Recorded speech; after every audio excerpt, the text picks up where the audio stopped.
Master, we have worked hard all night and have caught nothing, but at your command I will lower the nets. These words obviously from our gospel this morning. I love today's gospel. It's one of my favorites. And you know, I feel like I say that every time I'm up here, but it's really true. I love the gospels and I love today's readings. And I love today's readings because they can be tied into World Marriage Sunday, which today is. So congratulations to everyone who's married for being chosen by God to be a symbol of his love for his church. What a tremendous gift and privilege. It's no coincidence that we celebrate World Marriage Sunday the Sunday before Valentine's Day, because that becomes the secular version of celebrating a relationship. But Christian marriage is so much more. Symbol of God's love, Christ's love for his church. So World Marriage Sunday celebrates this special gift, this privilege, the beauty of Christian marriage. It celebrates sacrifice, the sacrifice that husbands and wives make for each other and for their families. And how the world needs to see that today.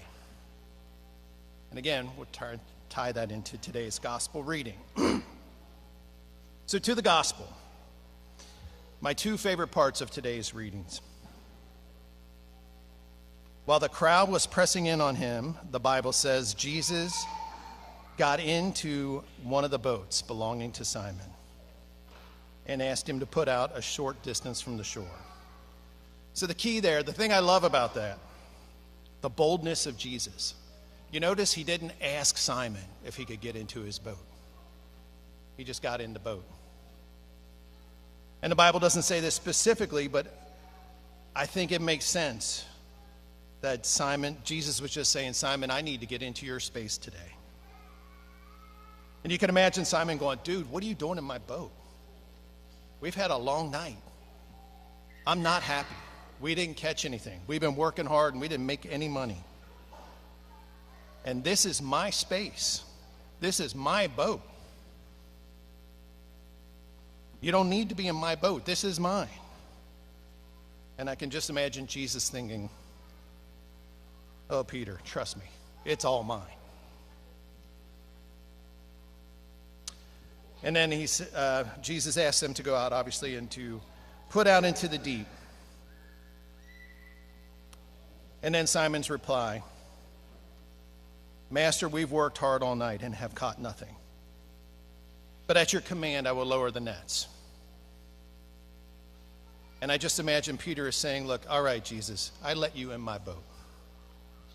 I let you preach to the people. I might have even listened a little bit.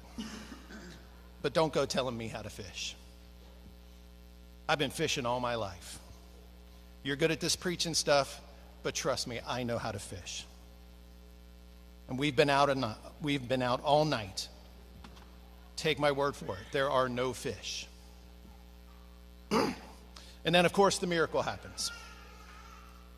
And Peter doesn't even know how to handle it. And Jesus' first words, which I hope we don't miss, are, be not afraid. Sometimes when God is acting, we don't know how to react. We don't know what to do. The first thing to do is to be not afraid. And watch the world change, literally. So with today's gospel, I really think the church is giving us an opportunity to reflect on our lives. What parts of our lives might we think we know better than Jesus how to handle? What parts have we not invited him in? And we are a faithful people. I really mean that. I love being part of this parish. I really do. And the county. And serving across the county. And our churches are packed every weekend. Daily masses are really probably as attended and better attended than some weekend masses in other places. And our lives are filled with faith and action and worship. But we also have to take those opportunities to step back and say, have we left parts of our lives, or are we holding back parts of our lives? Are there parts where we left Jesus out and we think we know better? And maybe are we like Peter? And we say, Jesus, you don't understand my workplace. Christianity just doesn't fit there. Or maybe on our Friday nights, we say, Jesus, you don't understand my friends and the things we do. But I'll see you at church over the weekend. And do we refuse to allow Jesus to direct our time on the internet and on social media with the things that we say and share and read? And do we say, Jesus, I really don't need your advice on how to spend my money? Or is it something totally different?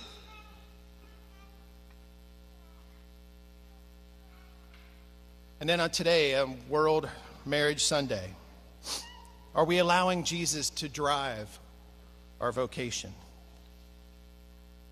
Like I said, it's a great honor. What an honor to be able to have a Christian marriage, to be that symbol of Christ's love for his church. But with that honor comes responsibility and a few things to consider. Are we letting Jesus direct our conversations with our spouses, even when we might be upset? Are we sacrificing for each other? Are we competing to see who can sacrifice the most and give the most? Are we giving ourselves completely to the other with no reservation? Are we accepting children lovingly from God and raising them according to Christ's law and his church? Is there any way we can be a better symbol of Christ's love for his church to a world that so desperately needs it? So once again, don't get me wrong. I love serving here, and I am impressed. I'm just blown away consistently. The faith and actions of this congregation and the Catholics in this county. And still, the gospel message today is to search our hearts to see if there's any part of our life where we are leaving Jesus out. And that's the challenge for today. Search your hearts. Be comforted by the words of Jesus that there is no need to be afraid. Let him into that space and get ready to see the miracle.